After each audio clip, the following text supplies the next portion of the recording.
Hello students, welcome back to my YouTube channel the IQ classes में। आज आप लोगों का वेरी वेरी गुड मॉर्निंग है। हमें आशा है कि आप लोग अच्छे से होंगे, सुबह का नाश्ता कर लिए होंगे। आज हम लोग नाश्ता करने के बाद देखेंगे हम लोग संस्कृत ग्रामर। आज मैं आप लोगों के लिए लेकर क्या आया हूँ, संस्कृत ग्रामर।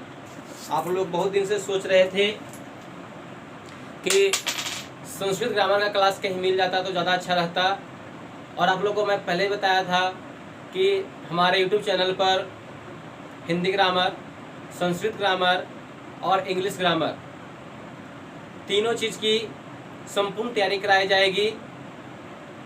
तो मैंने पिछले जो भी वीडियो अपलोड किया है उसमें आप लोगों को कुछ हिंदी ग्रामर के बारे में जानकारी दिया गया है। अगर आप लोग अभी तक उस वीडियो को नहीं देखे हैं तो जा करके एक बार देखें, उस वीडियो को देखिए, समझिए और आप उससे याद कीजिए अच्छे से, ताकि जो बच्चे एग्ज़ाम देने वाले हैं, जिनका 2022 में एग्ज़ाम होने वाला है, मैट्रिक का हो, इंटर का हो, या जो पढ़ रहे हैं बच्चे, या जो कॉम्पिटिटिव की तैयारी कर रहे हैं, वो सभी के लिए बनाया गया है। आप लोग एक बार उस वीडियो को जा करके देखें।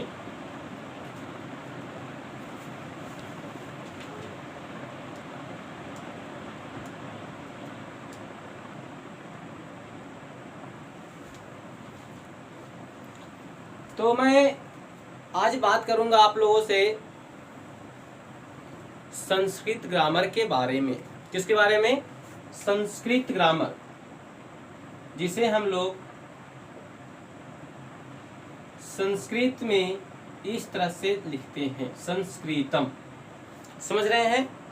यही हमारा वैसा भाषा है, एक पुरानी भाषा है, जिससे आज हम लोग के पास में जितने भी आधुनिक भाषाएं देखने को मिलता है, पढ़ने को मिलता है, जैसे हिंदी हो गया, इंग्लिश हो गया, मराठी हो गया, उर्दू हो गया, पंजाबी हो गया, बांग्ला हो गया, मतलब कि जितने भी भाषाएं हम लोग अध्ययन करते हैं अपने दैनिक जीवन में, किताबों में देख रहे हैं, अलग अलग स्टेट में सुन रहे हैं, वो सब भाषाओं की जननी कौन है? तो सभी भाषाओं का निर्माण जो है किया गया कहाँ से? संस्कृत से किया गया है।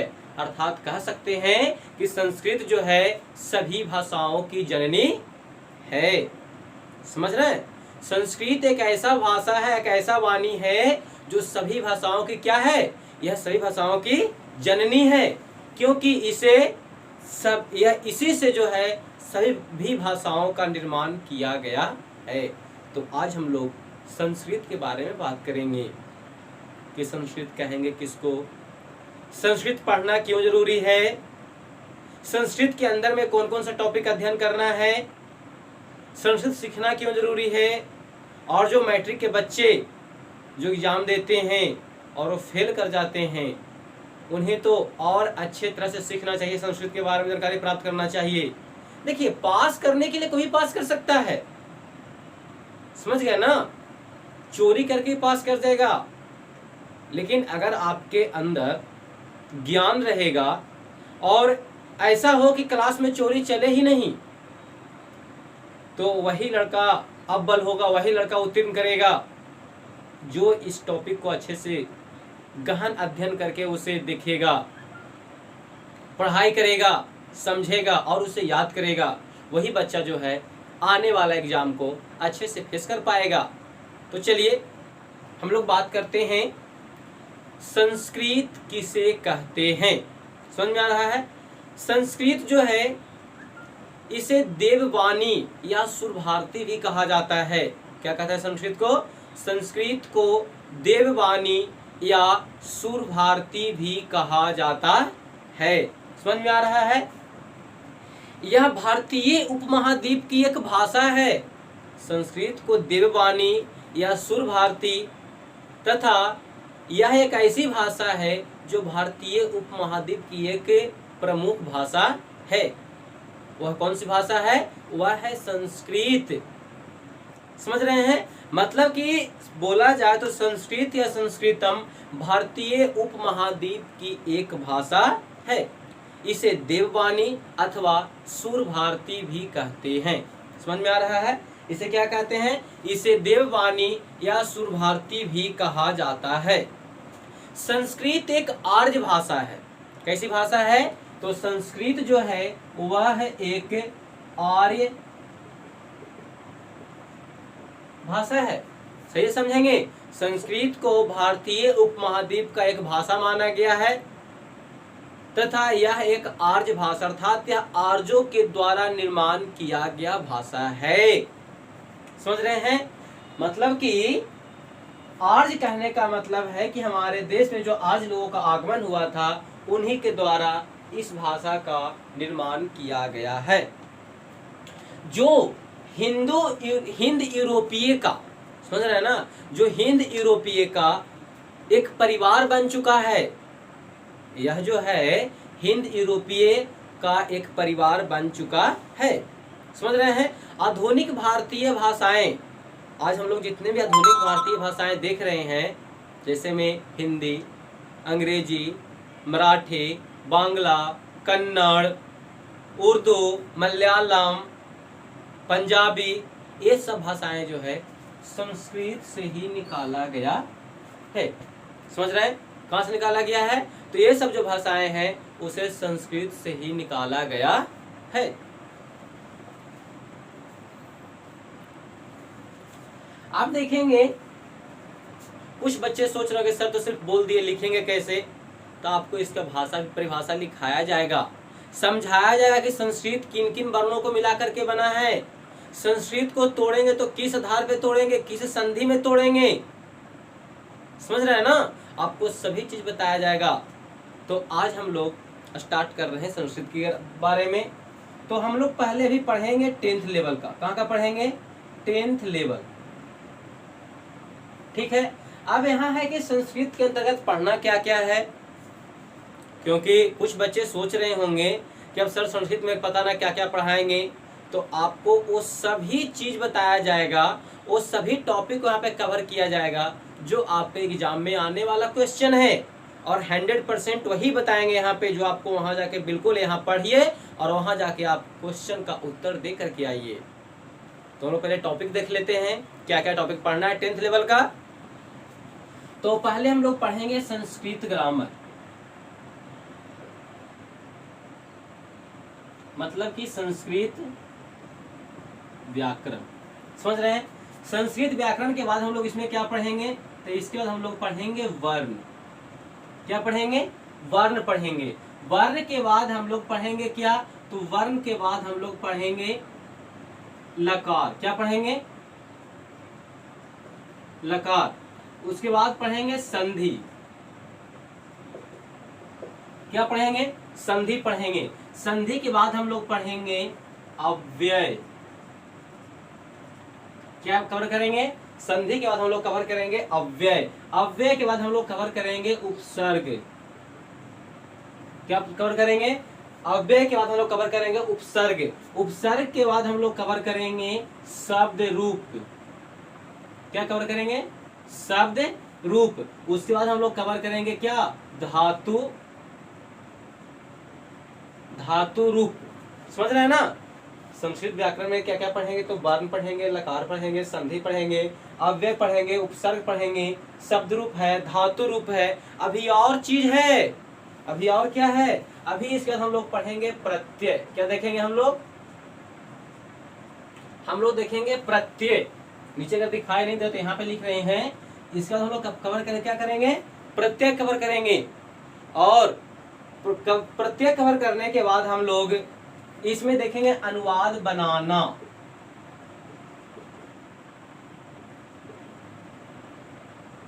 अनुवाद बनाने के लिए सीखेंगे। समझ रहे हैं? अनुवाद बनाने के लिए सीखेंगे। हम लोग इसी में सीखेंगे क्या? वचन। वचन हम लोग इसी में सिखाया जाएगा, वो हमको बता दिया जाएगा। वर्ण के साथ साथ में वचन सीखेंगे। वचन के पहले क्या सीखेंगे हम लोग? हम लोग लिंग सीखेंगे। क्या सीखेंगे? लिंग सीखेंगे। समझ रहे हैं ना? उसमें हम लोग क्या सीखेंगे? इसमें विभक्ति देखना है। क्या देखना है? विभक्ति। फिर क्या देखना है हम लोगों को? देखना है कारक प्रकरण। क्या देखना है हम लोगों को? कारक प्रकरण। समझ रहे हैं? मतलब कि आपको जितना एग्जाम में क्वेश्चन पूछेगा, समझ रहे हैं ना, वो सभी आपको यहाँ पे कवर कराया जाएगा। साथ में हम लोग क्या देखेंगे, तो जब संस्कृत ग्रामर जब खत्म हो जाएगा तो हम लोग फिर 10th लेवल का जो बुक है, 10th का BSEB का जो बुक है, बिहार स्कूल एग्जामिनेशन बोर्ड का, वो हम लोग बुक को भी क्या करेंगे, हम लोग पूरे बुक को यहाँ पे कवर करेंगे। समझ रहे हैं? इतना चीज आप लोगों को पढ़ना, कुछ कुछ और जो छूट रहा है वो सभी चीजों को आप लोग को यहाँ पे कवर कराया जाएगा। संधि, हाँ समास क्या छूट रहा है यहाँ पे? अभी हम लोग को यहाँ पे समास छूट रहा है। समझ रहे हैं? क्या छूट रहा है? समास छूट रहा है। अभी हम लोग यहाँ पे वाच्य छूट रहा है, वाच्य छूट रहा है। मतलब ये सब जितने जो टॉपिक लिखाया गया है वो सभी टॉपिक को आपको यहाँ पे कवर कराया जाएगा। अगर कोई बच्चे का डिमांड होगा, किसी बच्चे का डिमांड होगा कि सर कुछ कुछ टॉपिक बता दिया है, जो मेन टॉपिक है पहले बता दिया जाए, बीच में किताब को कवर किया जाए, तो बच्चों की डिमांड के अनुसार आप लोगों को यहाँ पे सभी चीज़ों का विस्तृत से अध्ययन कराया जाएगा। तो आप लोगों से हमें सिर्फ यही आग्रह है कि आप लोग घर पर रहें, सुरक्षित रहें इस कोविड-19 के दौर में, और कॉपी किताब निकाल के पढ़ना शुरू कीजिए। आप लोगों को प्रत्येक विषयों की तैयारी यहाँ पे कराया जाएगा। जो जो आपको पहले फंडामेंटल में बताया गया क्या क्या पढ़ाया जाएगा, और अगर कुछ टीचर का यहाँ पे आप लोग की अगर मांग होगी तो साइंस मैथ का भी यहाँ पे क्लास दिया जाएगा। समझ रहे हैं? तो अभी संस्कृत, हिंदी और इंग्लिश जो आपके पढ़ाने वाले हैं ये है नंदिनी कुमार। समझ रहे हैं? ये आपके कौन है? ये आपके टीचर का नेम है, ठीक है ना, जो कि मेरे द्वारा कवर कराया जाएगा। तो आप लोग पढ़ने के लिए एक अंदर से जुनून लाइए कि अगर सर खुद इतना मेहनत कर रहे हैं हम लोगों के लिए, तो हमें भी अपने माता पिता की लाज को बचाना है, हमें भी अच्छे से अच्छे रैंक प्राप्त करके दिखाना है। हमें इशू नहीं चाहिए, हमें समस्या नहीं देखना है कि कोरोना काल था तो सर मैंने पढ़ नहीं पाया, मम्मी पापा मैंने पढ़ नहीं पाया, क्लास तो कभी गया ही नहीं। मेरा कहना घर में है ना, आपको घर तक सभी चीज़ों को पहुंचाया जा रहा है, सभी विषयों की पढ़ाई कराई जा रही है। तो आप लोग घर में रह करके भी आप इस चीज़ की तैयारी कीजिए, क्योंकि आप आज जो मेहनत कीजिएगा वही आपको कल फल मिलेगा। आप लोग कहावत तो सुनबे किए होंगे कि जैसी करनी वैसी भरनी, मतलब जैसा करोगे वैसा मिलेगा आपको, और आज नहीं तो कल पक्का मिलेगा। अगर आप इस कोरोना काल में घर में बैठ के पढ़िएगा नहीं, घूमिएगा, पबजी खेलिएगा, फेसबुक पे लगा रहिएगा, व्हाट्सएप चैट कीजिएगा, इंस्टाग्राम देखिएगा, तो सब कुछ देने वाला नहीं है, उससे कुछ भी नहीं होने वाला है। वह आपका बस क्षण भर के लिए क्या है? संतुष्टि है, मन की संतुष्टि है। इसलिए हम बोल रहे हैं कि अगर आप अच्छे से रैंक लेकर के सभी को दिखाना चाहते हैं, अच्छा से नंबर प्राप्त करना चाहते हैं, तो मेहनत करना होगा। और बताइए ना, आपको अच्छा से रैंक प्राप्त करना तो क्या मेहनत आपके मम्मी पापा करेंगे? नहीं, मेहनत भी आप ही को करना है। जैसे मैंने वादा किया है कि मैंने इतना चीज पढ़ाऊंगा, ये सब जो टॉपिक दिया गया है ये सब मैं आपको कवर कराऊंगा। मैं सिर्फ बोल के चल जाऊं तो क्या इसको कराएगा कोई दूसरा? कोई नहीं। इस चीज को कवर कराने के लिए टाइम हमको ही निकालना पड़ेगा, हमको ही पढ़ाना पड़ेगा आकर के यहाँ पर। समझ रहे हैं ना? तो उसी प्रकार से अगर आप भी सोच रहे हैं मन में कि मम्मी पापा को हम जहाँ पे क्लास कर रहे हैं उस क्लास में सबसे उत्तीर्ण होना है,